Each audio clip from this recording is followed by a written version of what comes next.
What's up, everybody? Welcome to Podcast Now. I'm Alex, and in this video, we get to talk about Stellar Blade yet again. Now, funny enough, and I tweeted this, I had circled this date on the calendar. This was going to be the day that I made my update video on Stellar Blade anyway, talking about it in 2024, and I planned this a few days ago. So maybe I can see the future or something. I'm not quite sure. But we had a PlayStation blog that kind of went through the games that are coming to PlayStation in 2024. Doesn't have to be first party, right? They could be third party kind of games. Rise of the Ronin, Foam Stars, etc. And Stellar Blade is on there. So look, it's nothing too crazy, not anything wildly different than what we already knew. Release date 2024, so it doesn't have the actual date itself. Other games do.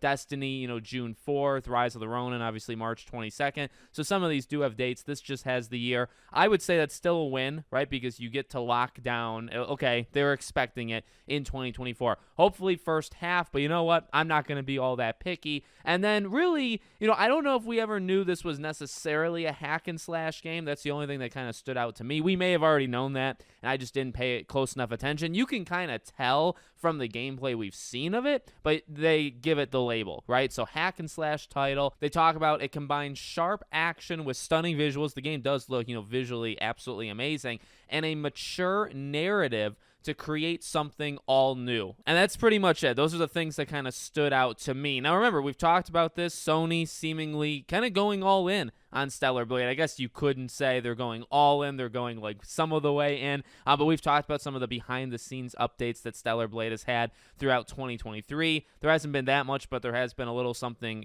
recently. So 2024 is the big year. As I keep saying in all these videos, well, the reason I cover this so much, I am genuinely excited for this game. I think it can be awesome. I hope it lives up to, it's hard, and using the word expectations is also a hard thing to do. I think people have some pretty high expectations for this game. I think everything we've seen of it so far does look extremely good. So look, just coming out of this saying and kind of declaring right for sure that it's coming out in 2024, I look at that as a huge win. This did not have to be on this list, right? You look at the other games here. I mean, you got Final Fantasy VII Rebirth here, right? You got the Pulse Elite wireless headset. I mean, this is PlayStation for 2024. I'm sure there are games missing, right, that will come out that they just didn't put on this list, but you didn't have to put Stellar Blade, right? Like, if it was more unknown, and actually, scrolling up here, Foam Stars doesn't have a date, but actually most of the games, I think only Foam Stars and Stellar Blade, those are the only two games on the PlayStation blog in this thing here